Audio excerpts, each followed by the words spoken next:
Hello viewers, welcome to my channel. I'm Hasham. In this video, I'm going to explain you about agricultural income. Last so many videos, I have explained you about the basics of income tax, how to calculate the income tax. So many problems, 20 problems I have solved on computation of tax liability. So if you want the perfect knowledge, watch all the videos one after the other, then only you can get the command. If you have not watched the earlier videos, I suggest you to go to the playlist of my channel, select the subject income tax for the assessment year 21-22. Watch the initial videos. Be perfect, enjoy learning of this subject income tax, because I am putting my full effort in explaining each and every point. Now in this video, I am going to explain you about the agricultural income. What are the provisions of Income Tax Act 1961 regarding the taxability of agricultural income? In examination, frequently a theory question will normally be asked. Explain the provisions of Income Tax Act regarding the agricultural income. When an income can be said as agricultural income, and how to compute the tax on agriculture income. All these things I'm going to explain in this video. So after watching the video till the end, definitely you can be able to write in examination excellently about the provisions. Normally students will score less marks in this income tax subject because they will not remember the provisions of Income Tax Act. We cannot change the law. Whatever law is given, we have to follow it. We have to remember the provisions. If we apply own provisions, the examiner will cut off your answer, will not give you marks. That is the main tragedy. Student will write down according to their own points. That should not be there. That is wrong. So take some little bit effort, extra effort to remember the provisions. Now I am going to explain you about agricultural income. Section 10, subsection 1 of the Income Tax Act 1961 has given the provisions or exemptions regarding agricultural income. Section 10, subsection 1. If a person is having only agricultural income and nothing else, no other income, only agricultural income, then Income Tax Act says it is fully exempted from tax. Fully exempted. No tax at all. Provided he is having only agricultural income, no other income.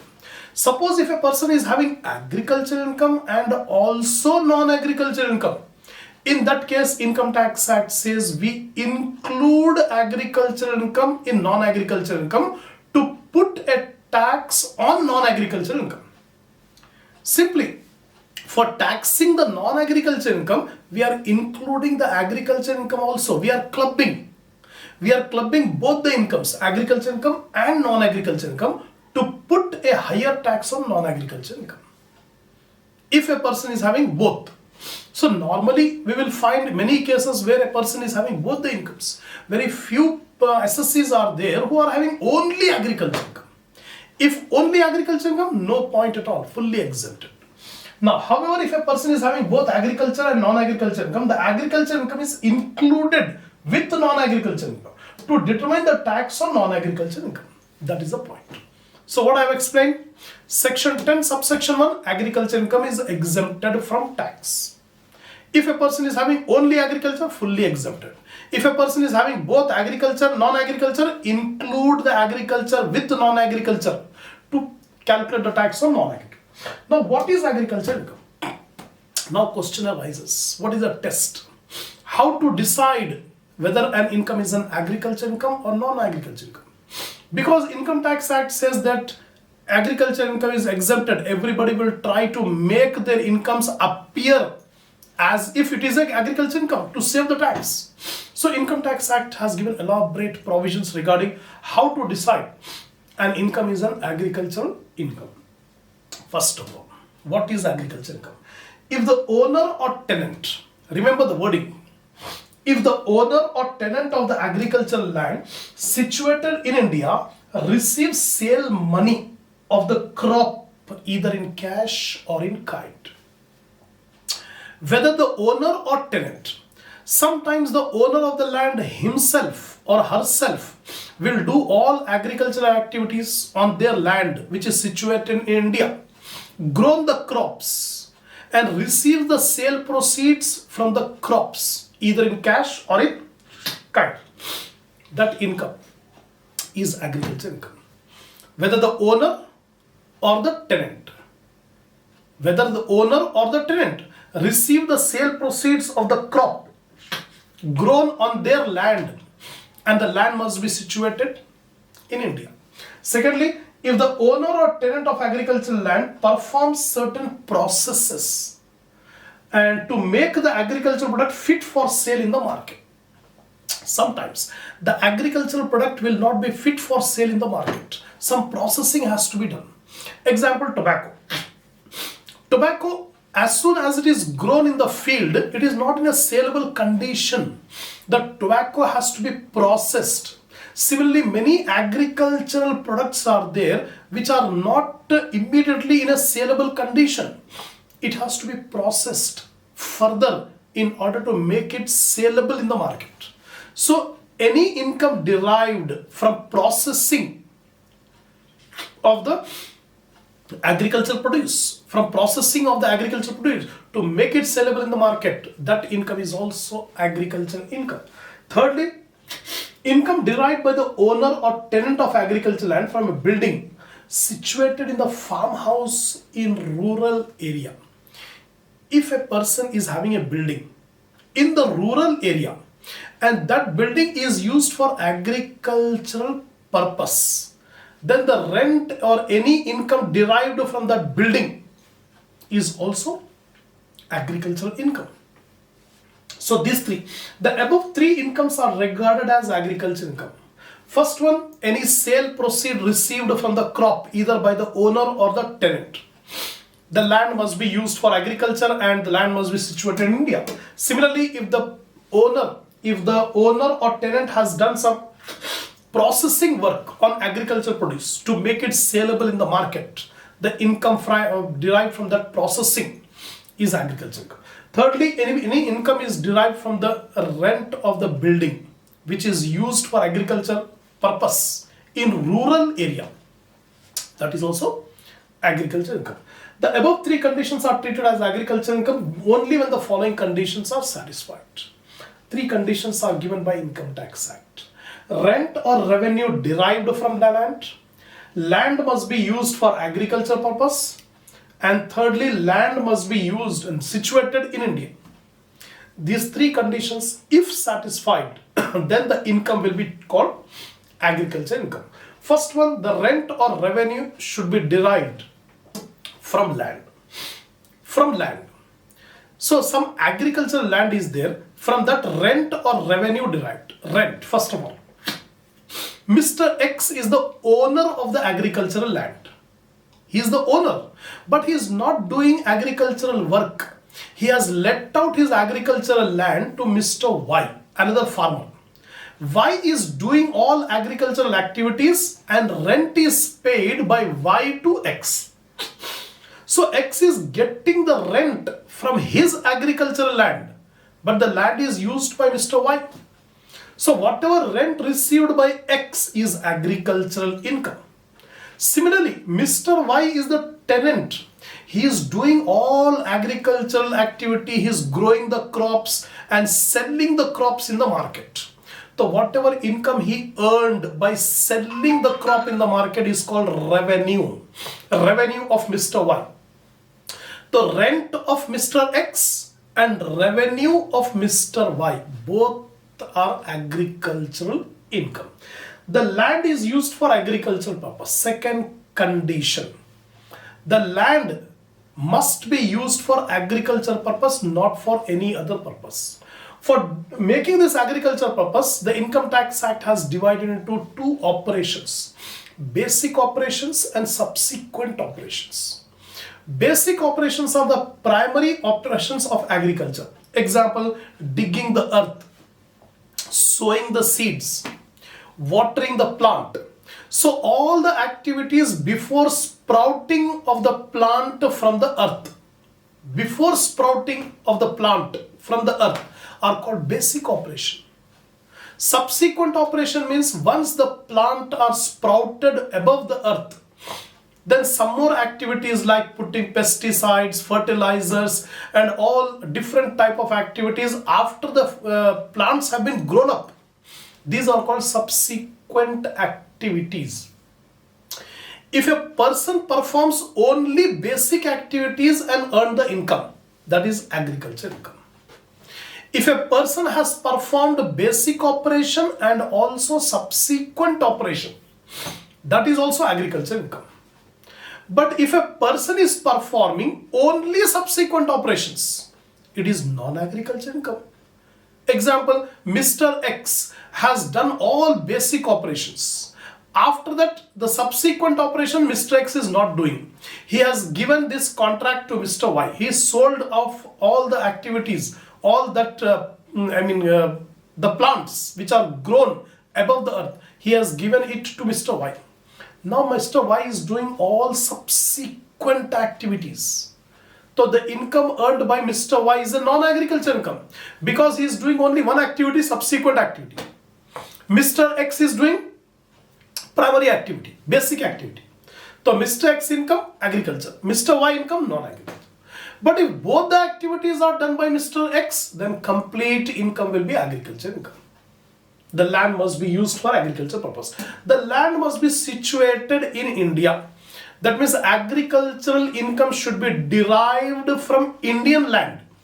Suppose if a person is having agriculture income outside India, that is taxable under income from other sources.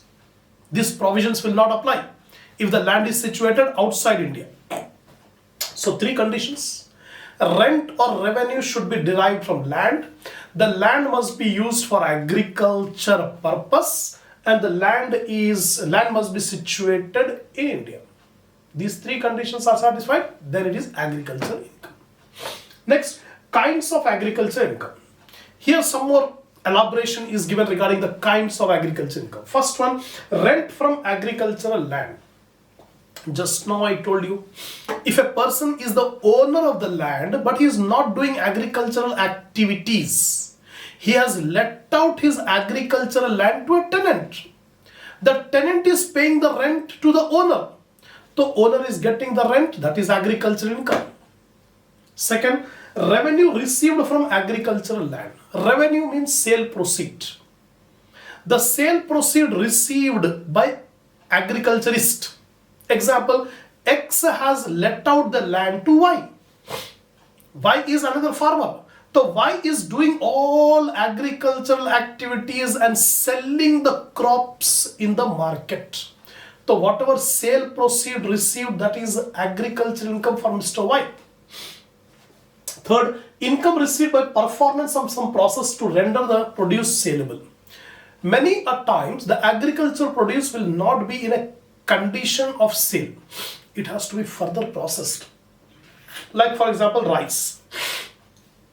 Rice will be produced in a different form.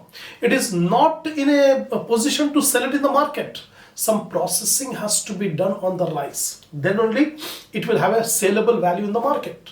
So any processing done on the agriculture produce to make it saleable in the market, the income derived from that processing is also agriculture income. From assessment year 2019-20 onwards, any income derived from sapling or seedling grown in nurseries are considered as agriculture income. From the assessment year 1920, Income Tax Act has made some changes. This says from seedlings or saplings in the nurseries. Nurseries where plants are multiplied, grown. So the income of the nurseries from making sapling or seedlings, that income is also agricultural income. That's it. Next is income from house used for agricultural purpose. Not only rent or revenue, but also any income of the building, house, which is used for agricultural purpose is also agricultural income, but conditions are given. What are the conditions? Income from house property used for agricultural purpose is an exempted income if the following conditions are satisfied. Income Tax Act says some conditions are there. If the conditions are fulfilled, then any income derived from the house or building which is used for agricultural purpose is also agricultural income. What are the conditions? The house is situated near the agricultural land. The house should not be situated far away. The house should be situated very near to the agricultural land. Secondly, the house is under the control of the agriculturist. The house should be under the control of the farmer, agriculturist. Thirdly, the building is used for conducting agricultural activities. The building must not be used for residential purpose. The building must be used for conducting agricultural activities. Last one, the house is situated in rural area. Normally agriculture farming will be done in rural area. So that's why the house should be situated in rural area. If these conditions are satisfied, then income from house property or building will be called agricultural income. The following incomes, though connected with land, are not considered as agricultural income. Many people, in order to avoid the tax, reduce the tax liability, they will try to make their income as agricultural income. So Income Tax Act has specifically given that these are the conditions where income will not be treated as agricultural income, specifically given. Though connected with land, the income is indirectly connected with land, but it is not called agricultural income. So which are the incomes? First one, income from land used for potteries or brick making. Potteries, making pots. The pots are made from earth only, from land, from this mud. The mud is a form of earth only. So they will take the mud from the earth and make the potteries. They will say that it is related to land only. I am deriving the income from land because potteries are made from mud. Mud is a part of the earth. Similarly, brick. Brick is used for construction activities. The bricks are made of mud again. It is taken from the earth. So Income Tax Act says income derived from brick kilns or making potteries, non-agricultural income. Second, income from land used as stone quarries. There are many stone quarries which will dig the stones from the earth. The stones, what we get will be dug from the earth. So Income Tax Act says the income derived from stone quarries is a non-agricultural income. Thirdly, income from land used for stone quarries. Then income from fisheries. Fishing. That is also taking from the earth, not from the earth, from the water. Fisheries are made. Again, related to the land only. No? On land, water is there. On water, from water, fisheries are conducted. So again, fisheries, non-agricultural income. Ferries. Then income from let out from storing crops or timber. Income from mining. Income from dairy, poultry farming, cattle breeding, etc. Income from money lender, either received in cash or in kind on loans given for agriculture purpose. This point is very important. Income derived by a money lender. Money lender has lended the loans to an agriculturist for doing agricultural activities. Then any interest he received either in cash or in kind is a non-agricultural income. That's all.